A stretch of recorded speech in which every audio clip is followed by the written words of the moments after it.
Assalamu alaikum students. Today we have lecture number 3 of company law. First of all, we will discuss the contents of the previous lecture. हमने पिछले class में क्या क्या पढ़ा था? Team of management देखी थी. टीम ऑफ मैनेजमेंट हमने देखा था चेयरमैन है, चीफ एग्जीक्यूटिव है, बोर्ड ऑफ डायरेक्टर्स हैं, शेयर होल्डर्स हैं, सेक्रेटरी है, चीफ अकाउंटेंट है, मैनेजर्स वगैरह. ये तमाम क्या थे जो कि हमारी मैनेजमेंट के अंदर इन्वॉल्व होते हैं और different types of activities company के अंदर परफॉर्म कर रहे होते हैं. ठीक है, चेयरमैन की अपनी ड्यूटी होती है, चीफ एग्जीक्यूटिव की अपनी होती है, बोर्ड ऑफ डायरेक्टर्स की अपनी होती है, शेयर होल्डर कौन होता है जिसने कंपनी के अंदर पैसा इन्वेस्ट किया होता है. ठीक है, ये सब चीफ अकाउंटेंट वगैरह तमाम क्या थे टीम ऑफ मैनेजमेंट थी. हर एक का अपना एक डिफरेंट काम होता है. उसके बाद फिर हमने देखा था एस सी सी पी मैंने उस दिन भी बताया था. कमीशन कमीशन क्या होता है? ये securities and exchange commission of Pakistan होता है. इसके बाद फिर हमने इसके कुछ पावर देखे थे, S C C P power and function. ठीक है, जैसे कि मैंने सबसे पहले बताया था to call any type of information, किसी भी किस्म की जगह अपनी इन्फॉर्मेशन को ये कॉल कर सकते हैं.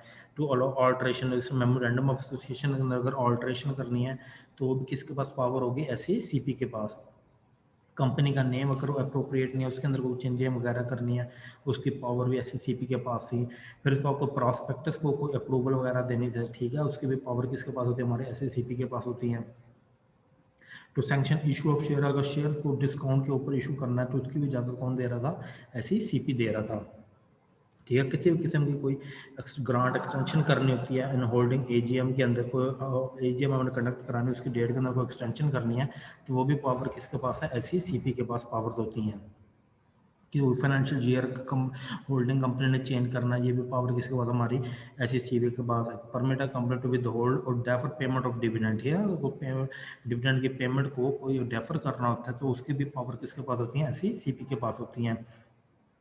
कोई किसी भी किस्म का कंपनी को फोर्स करने का प्रोविजन को फॉलो करे तो ये भी एस की पावर है. ठीक है, इसी तरह हमने डिफरेंट टाइप्स ऑफ एस की पावर को डिस्कस किया था. आज हम जो डिस्कस करने जा रहे हैं वो है types of company. Different types of हम कंपनी देख रहे हैं, जैसे स्टैचुरी कंपनी होती है, चार्टर्ड कंपनी होती है, गवर्नमेंट कंपनीज होती हैं. ठीक है, रजिस्टर्ड कंपनीज होती हैं. फिर उसके अंदर हम देखेंगे कंपनी लिमिटेड बाय शेयर है, कंपनी लिमिटेड बाय अनलिमिटेड कंपनियाँ. ठीक है, इस तरह हम डिफरेंट टाइप्स ऑफ आज कंपनीज को देखने जा रहे हैं. यहाँ पे वो कह रहा है from the point view of incorporation, incorporation के लिहाज से हम कंपनीज को देखेंगे. फिर उसको कह रहा है from the point of liability, liability के लिहाज से फिर देखेंगे. फिर उसको कह रहा है from the view point of nationality, है कि वो नेशनल कंपनी है या मल्टी नेशनल कंपनी है. ठीक है, from the view point of public interest, public interest के लिहाज से देखेंगे आएगा वो प्राइवेट कंपनी है या पब्लिक कंपनी है. इस तरह हमने आज कंपनी की डिफरेंट टाइप्स को डिस्कस करना है. सबसे पहले ये डायग्रामिकल उसने शो किया गया from the point of incorporation के लिहाज से. ठीक है, वो कैसी कंपनी थी? वो चार्टर्ड कंपनी होती है. चार्टर्ड कंपनी पाकिस्तान में नहीं होती, ये स्पेशल चार्टर के तहत बनी होती है. ठीक है, जैसे हमारे किंग और क्वीन होते हैं यूके के, वो कोई स्पेशल चार्टर बना देते हैं. जैसे हमारी ईस्ट इंडिया कंपनी होगी, चार्टर्ड बैंक ऑफ इंग्लैंड हो गया, ये तमाम क्या है? चार्टर्ड कंपनीज की एग्जाम्पल है. उसके बाद हमारे पास स्टैचुरी कंपनी. स्टैचुरी कंपनी ऐसी कंपनी हो कि स्पेशल लॉ को स्पेशल स्टैच्यू के तहत बनी होती है. ठीक है, उनको हम क्या कहते हैं? Statue company. जैसे हमारा स्टेट बैंक ऑफ पाकिस्तान है, कोई इन्वेस्टमेंट कॉरपोरेशन ऑफ पाकिस्तान की, these are all types of statutory companies. उसके बाद हमारे पास रजिस्टर्ड कंपनीज भी होती हैं. ठीक है, रजिस्टर्ड के अंदर हम देखेंगे कंपनी लिमिटेड बाय शेयर है या कंपनी लिमिटेड बाय गारंटीज है. सबसे पहले हमारे पास चार्टर्ड कंपनी के. चार्टर्ड कंपनीज कौन सी होती हैं? Historically most of early companies were setup through are royal charter. जैसे मैंने पहले बताया था इंग्लैंड को, जैसे कोई भी चार्टर होता है, कोई किंग और क्वीन या क्राउन, उसने कोई भी ग्रांट किया होता है. ठीक है, ये कंपनी जो है स्पेशल चार्टर के तहत चलेगी तो वो क्या कहलाएगी? चार्टर्ड कंपनी कहती है. ठीक है, जो वही ये कह रहा है मोस्ट ऑफ अर्ली कंपनीज क्या होती है? सेटअप होती है थ्रू आर रॉयल चार्टर के थ्रू. वो कह रहा है for instance east India company, जैसे मैंने अभी पहले एग्जांपल दी थी, the chartered bank of Australia, India, China war incorporated by the grant of special royal charter. इनमें किसी स्पेशल रॉयल चार्टर के तहत बनी गई हैं. उसके बाद है in India this form of organisation does not exist not because there no morality. यानी कोई भी ऐसी कंपनी जो कि इसके तहत बनेगी वो क्या कहलाएगी? चार्टर्ड कंपनी कहलाती है. उसके बाद हमारे पास even in England this method is rarely use now, companies of this kind may be called a chartered company. अब ये क्या है? तमाम इस टाइप की कंपनी होगी, जैसे चार्टर्ड बैंक ऑफ इंग्लैंड हो गए, तमाम हमारी किस कैटेगरी के अंदर आ रही हैं? चार्टर्ड कंपनीज के अंदर आ रही होती हैं. उसके बाद हमारे पास स्टैचुरी कंपनी. स्टैचुरी कंपनी कौन सी कंपनी है जो कि फॉर्म आती है under special law, special statue के तहत जो भी बनती है वो हमारे पास क्या कहलाती हैं, स्टैचुरी कंपनीज कहलाती हैं। वो कहते हैं इन जिस case special law is pass to establish the company, कोई भी स्पेशल लॉ जब हम पास कर देते हैं तो वो उसको क्या, वो कंपनी के लिए वो बन जाता है स्पेशल लॉ जो भी होता है वो उस कंपनी के लिए क्या, वो कंपनी क्या होती है, स्टैचुरी कंपनी कहलाती है।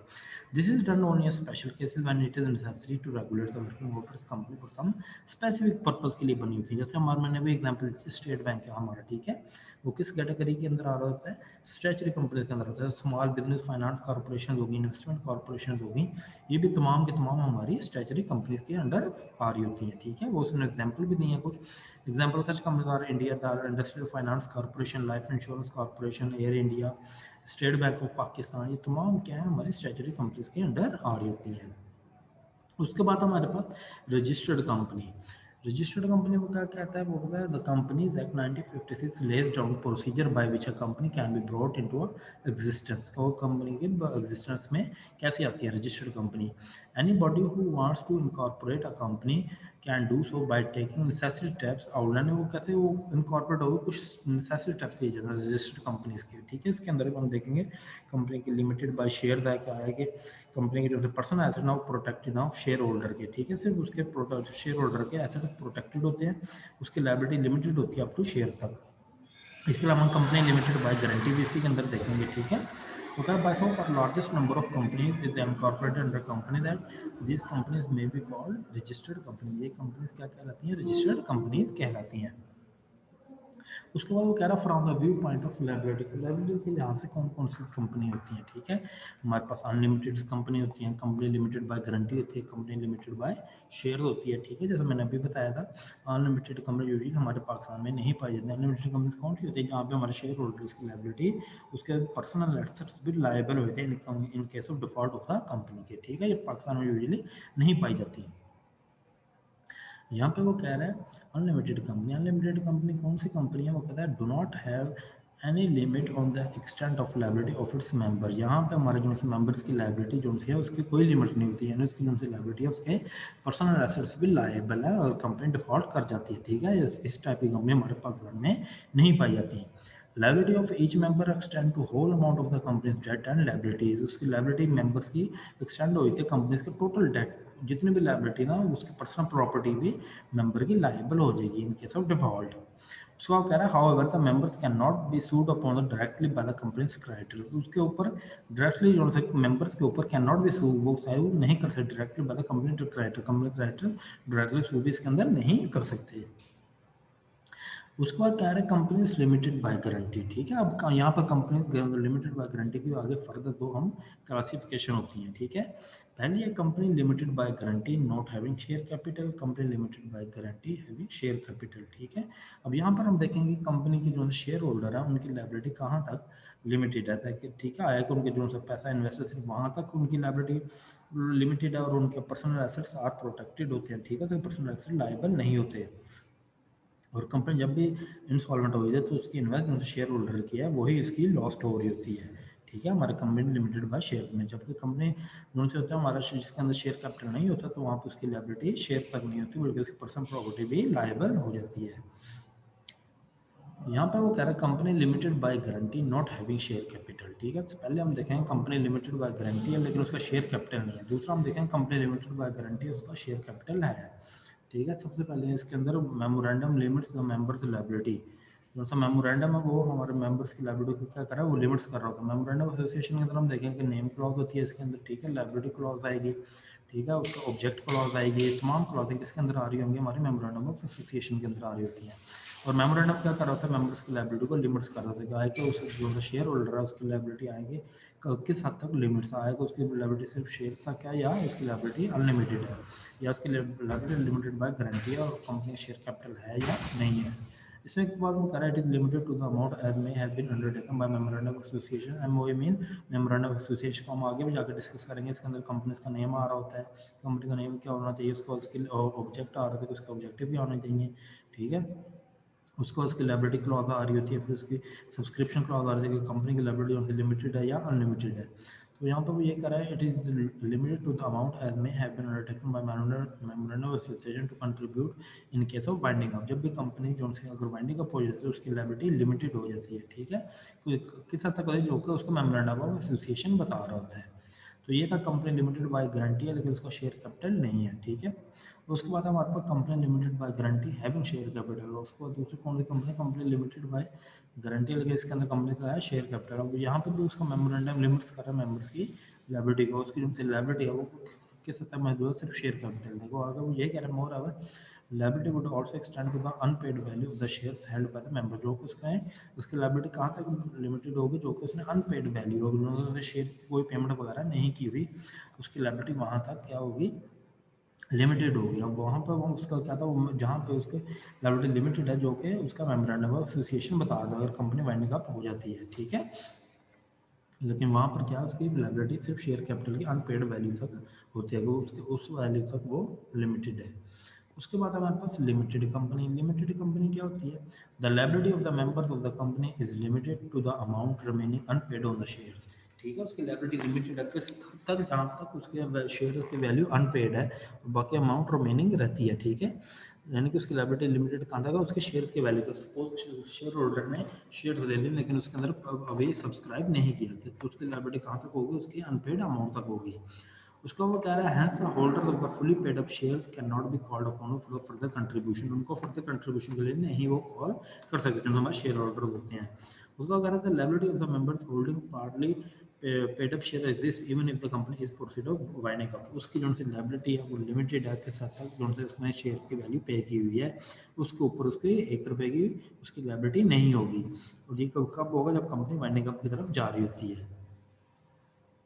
उसके बाद हमारे पास नेशनैलिटी के लिहाज से कंपनीज के टाइप्स क्या होती हैं, ठीक है। दो तरह की कंपनी होती हैं, एक नेशनल कंपनी, जैसे कोई भी कंपनी वो सिर्फ अपना बिजनेस पाकिस्तान के अंदर करने जा रही है, ठीक है, तो कंपनी लॉ के किसके अंदर आएगी, वो हमारी नेशनल कंपनी के अंदर आएगी। वो जो भी प्रोडक्शन करेगी, जो भी कुछ करेगी, वो सिर्फ नेशनल लेवल के ऊपर होगी, वो बाहर कुछ भी ना एक्सपोर्ट करेगी ना इम्पोर्ट करेगी, तो वो हमारी किस कैटेगरी के अंदर आ रही होती है, नेशनल कंपनी के अंदर आ रही होती है। दूसरे हमारे पास है मल्टीनेशनल। मल्टीनेशनल में एक ऐसी कंपनी जिसका मुख्तलिफ ममालिक के अंदर बिजनेस होता है, ठीक है, एक से ज़्यादा ममालिक के अंदर बिजनेस होता है, यानी वो एक्सपोर्ट अमेरिका को भी कर रही है, चीन को भी कर रही है, लेकिन it is different from international company. International company का हमारी कैसी कंपनी है जिसका सिर्फ एक मुल्क के साथ बाहर एक्सपोर्ट हो रही है, लेकिन मल्टीनेशनल में हमारी जो एक्सपोर्ट डिफरेंट ममालिक के साथ होती हैं, ठीक है। लगभग नेशनल के अंदर क्या है, हमारे सिर्फ जोग्राफिकल नेशनल बाउंड्रीज के अंदर हम सेल परचेज एक्सपोर्ट इम्पोर्ट कर रहे थे, मल्टीनेशनल में हम डिफरेंट कंट्रीज के साथ हमारी इम्पोर्ट एक्सपोर्ट्स हो रही होती हैं। अब यहाँ पे वो कह रहे हैं नेशनल कंपनी। नेशनल कंपनी क्या है, in this case the control and management of the affairs of the company are to be carried out within the geographical boundaries of the country. कोई भी कंट्री की कोई भी वो लेन then, कोई भी कंट्रोल और management of the affair the company, कोई भी लेन देन करे, किसी भी किस्म की ट्रेड परचेज सेल कुछ भी कर रहा है, तो कैरिड आउट कितना हो रहा है, कि कहाँ पर हो रहा है, with in the geographical boundaries of the country, एक मुल्क की बाउंड्रीज के अंदर अंदर वो एक्टिविटी जो भी परफॉर्म कर रही है, तो हमारी क्या कहलाएगी, नेशनल कंपनी। यानी कि वो अपनी दूसरे ममालिक में उसका कोई लेन देन नहीं है, सिर्फ उसका लेन देन कहाँ है, नेशनल, सिर्फ नेशनल बाउंड्रीज के अंदर, मुल्क के अंदर ही वो अपनी परचेज सेल कर रही है। उसके बाद हमारे पास मल्टीनेशनल कंपनी। मल्टीनेशनल कंपनी एक ऐसी कंपनी होती है जिसके ट्रेड यूनिट्स होते हैं डिफरेंट ममालिक के साथ होती है, एक मुल्क के साथ नहीं होती, मल्टीपल नेशनल होती है उसके अंदर। The branch is not an independent entity and link up to the parent company existing in some other country, जो कि किसी और ममालिक में पाई जाती है। जैसे कि हमारी एक होल्डिंग कंपनी होती है, उसके वो पाकिस्तान के अंदर है, लेकिन उसकी सब्सिडियरी कंपनी अमेरिका के अंदर है, ठीक है। इसके अलावा उसकी सब्सिडियरी कंपनी चीन के अंदर भी है, ठीक है। यानी कि मुस्लिम ममालिक के अंदर उसका लिंक होता है उस पेरेंट कंपनी का, ठीक है। उसके यानी जो सी सब्सिडियरी कंपनी है वो किसी और दूसरे ममालिक में भी है, तो वो हमारी कंपनी कौन सी कहलाएगी, मल्टीनेशनल कंपनी। यानी कि जो से उसके कंट्रोल और मैनेजमेंट ऑफ अफेयर है वो सारा का सारा नेशनल बाउंड्री से बाहर है, यानी कि वो मुल्क के अंदर नहीं है, बल्कि उसकी जो परचेज सेल उसकी ट्रेडिंग वो आउट ऑफ द बाउंड्रीज भी है। उसके बाद वो कह रहा है from the view point of public interest, के पब्लिक इंटरेस्ट के लिहाज से वो कंपनीज क्या कहलाती हैं। सबसे पहले हमारे पास प्राइवेट कंपनी। प्राइवेट कंपनी ऐसी कंपनी होती है जिसके शेयर स्टॉक एक्सचेंज में लिस्टेड नहीं होते, ठीक है। वो सिर्फ आपको सब्सक्रिप्शन है वो भी वो कम जनरेट कर सकती है, क्योंकि वो पब्लिक को उस कंपनी का पता नहीं होता। इसके अंदर उसके जो मिनिमम नंबर ऑफ डायरेक्टर है वो होते हैं 2, जबकि मैक्सिमम इसके कितने होते हैं, मैक्सिमम 50 तक चले जाते हैं, ठीक है, इससे ज़्यादा नहीं हो सकते। जबकि जो हमारी पब्लिक कंपनी होती है इसके अंदर मिनिमम 7 होते हैं और मैक्सिमम के इसके अंदर कोई लिमिट नहीं होती। और ये आप सब्सक्रिप्शन जो सा as compare to private company ये ज़्यादा इकट्ठा कर सकते हैं as compare to private company, क्योंकि this is the public company और हर एक को इस कंपनी का पता होता है। जबकि प्राइवेट कंपनी का किसी को पता नहीं था, इनके मिनिमम नंबर ऑफ डायरेक्टर्स भी 2 और मैक्सिमम 50 होते हैं, जबकि पब्लिक कंपनी के मिनिमम 7 होते हैं, जबकि और उसकी जो मैक्सिमम है वो अनलिमिटेड होते हैं। उसके बाद हमारे पास गवर्नमेंट कंपनी है। गवर्नमेंट कंपनी कौन सी होती है जिसको 51% शेयर किसने रखे होते हैं, गवर्नमेंट ने। यानी कि government company of which not less than 50% share are held by the government, यानी उसके मोर देन 51% शेयर किसके पास होते हैं, गवर्नमेंट कंपनी के पास होते हैं। ठीक है। और हाँ, a company which is a subsidiary of a government company automatically becomes a government company. ठीक है। कोई भी कंपनी जो सब्सिडियरी है किसी भी गवर्नमेंट कंपनी की, तो वो भी ऑटोमेटिकली क्या बन जाती है, हमारी पास गवर्नमेंट कंपनी बन जाती है। आपने यहाँ पे कंफ्यूज नहीं होना, हमने डिफरेंट टाइप पढ़ी है, स्टैचुटरी भी पढ़ी है, चार्टर्ड भी पढ़ी है, गवर्नमेंट भी पढ़ी है, फिर रजिस्टर्ड कंपनी भी पढ़ी है, फिर इसके अंदर फर्दर फिर प्राइवेट और पब्लिक आ गई। ठीक है। सबके अंदर थोड़ा थोड़ा माइनर माइनर डिफरेंस। स्टैचुटरी में जैसे मैं स्टेट बैंक की एग्जाम्पल दे दी, चार्टर्ड में जैसे वो इंग्लैंड की हमने example the, chartered bank of England की। ठीक है। गवर्नमेंट कंपनी में हमने कहा जिसके शेयर मोर देन 51% शेयर कितने रखे हों, गवर्नमेंट के पास हों। ठीक है। और कोई भी सब्सिडरी उस गवर्नमेंट कंपनी के, तो वो भी ऑटोमेटिकली क्या बन जाती है, हमारे पास गवर्नमेंट कंपनी बन जाती है। अब यहाँ पे सबसे पहले प्राइवेट कंपनी को कहता है स्टेट है private company the company which bye it's article. Articles क्या होते हैं, कंपनीज के कौन से भी मामला होते हैं, जैसे उसके ऑडिट वगैरह, अकाउंट्स वगैरह, उसके इंटरनल मैटर वो हमारे आर्टिकल्स के अंदर आ रहे होते हैं। ठीक है। वो क्या कर रहे होते हैं, वो रिस्ट्रिक्ट करते हैं rights of the member to transfer the share, मतलब उसके शेयर होल्डर द मेंबर वो अपने शेयर के ट्रांसफर राइट को रिस्ट्रिक्ट कर रहे होते हैं। उनको जो उनसे ट्रांसफरेबिलिटी ऑफ शेयर वो इसके अंदर रिस्ट्रिक्ट होती है। आप इजीली अपने शेयर को किसी को सेल आउट नहीं कर सकते। क्यों? क्योंकि this is a private company. उसके बाद कह रहा है लिमिट्स द मेंबर्स टू 50, तो इसका मैक्सिमम नंबर ऑफ मेंबर्स कितने होते हैं, 50 होते हैं, excluding the past and present employees of the company who are members of the company. इसको वो इसके अलावा। ठीक है। मैक्सिमम इसके मिनिमम होते हैं 2, मैक्सिमम होते हैं 50। इसके ऊपर इसका मेमोरेंडम आर्टिकल इसको परमिट नहीं करता। उसका वो कह रहा है prohibit the invitation to public for subscription of share और डिबेंचर ऑफ द कंपनी। यहाँ पर जो उनसे पब्लिक को इन्विटेशन है वो प्रोहिबिटेड होती है। This is the private company, this is not a public company. ठीक है। जो उनसे पब्लिक है वो उसके अंदर इसको इन्वाइट नहीं किया जा रहा होता है। इस वजह से जो उनका सब्सक्रिप्शन है वो भी इसके अंदर मिनिमम होता है, ज़्यादा वो सब्सक्रिप्शन वो पब्लिक से कलेक्ट नहीं कर सकते। तो this is a private company. उसके बाद है हमारे पास पब्लिक कंपनी है वो कह स्टेट है public company is a company which is not a private company. कोई भी ऐसी कंपनी जो कि प्राइवेट नहीं था वो क्या होगी, पब्लिक कंपनी होगी। इसके शेयर स्टॉक एक्सचेंज के अंदर लिस्टेड होंगे। ठीक है।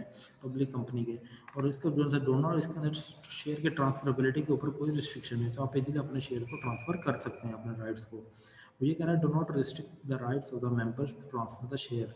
ये उसको ट्रांसफर ऑफ शेयर को राइट्स को रिस्ट्रिक्शन नहीं कर रही थी पब्लिक कंपनी, आप इजीली दूसरे किसी भी पब्लिक को सेल आउट कर सकते हैं। सो अगर does not limit the membership to 50, ये इसके अंदर जो जैसे हमने कहा था उसके अंदर मैक्सिमम नंबर ऑफ मेंबर्स कितने हो सकते हैं, 50, जबकि यहाँ पे कोई लिमिट नहीं होती। तो इसी वजह से कह रहा है do not limit the membership to 50। उसके बाद कह रहा है इनवाइट्स द पब्लिक। आप इसके अंदर पब्लिक कंपनी के अंदर होता है क्या होता है, आप पब्लिक को भी इनवाइट कर सकते हैं आके हमारे शेयर को परचेज करें।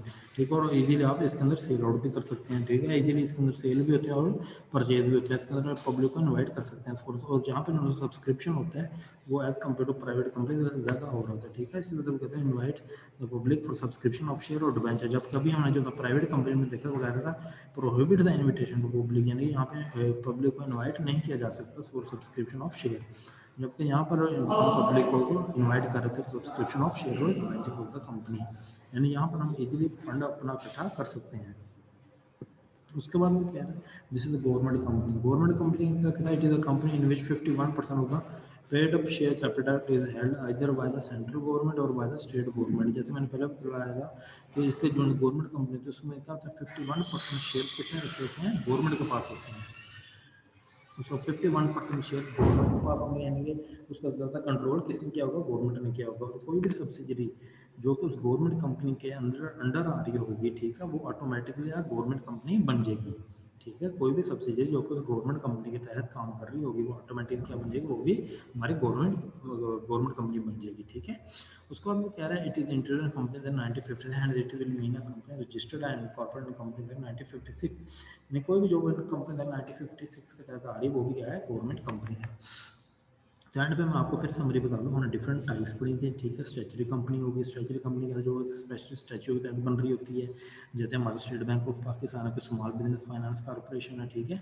उसको हमने चार्टर्ड कंपनी देती है, चार्टर्ड कंपनी को जो कुछ स्पेशल चार्टर के तहत बनी होती है, ठीक है। जैसे मैंने चार्टर्ड बैंक ऑफ इंग्लैंड की एग्जांपल दी थी, ईस्ट इंडिया कंपनी की एग्जांपल दी, डाटा था चार्टर्ड कंपनी। फिर इसके अलावा हमने गवर्नमेंट कंपनी देखी, गवर्नमेंट कंपनी कौन सी, जिसमें मोर देन 50.1% शेयर्स किसके पास होते हैं, गवर्नमेंट के पास होते हैं। फिर इसको हमने रजिस्टर्ड कंपनी में देखा था, कंपनी लिमिटेड बाय शेयर है, यानी शेयर होल्डर की लिमिटेड कहाँ तक लिमिटेड है, शेयर तक। फिर हमने देखा था लिमिटेड बाय गारंटी है, ये फिर कंपनी की होते हैं शेयर होल्डर की पर्सनल प्रॉपर्टी है, वो भी आल्सो लायबल हो जाती है। फिर हमने प्राइवेट कंपनी देखी, प्राइवेट कंपनी ऐसी थी जिसके शेयर स्टॉक एक्सचेंज में लिस्टेड नहीं होते, उसके मिनिमम नंबर होता है, 2 मेंबर्स होते हैं और मैक्सिमम कितने होते हैं, 50 होते हैं। इसके अलावा पब्लिक कंपनी में हमने देखा था मिनिमम उसके साथ में होते हैं और मैक्सिमम की कोई लिमिट नहीं होती मेंबर्स की। तो तमाम के तमाम डिफरेंट टाइप्स ऑफ कंपनीज थी।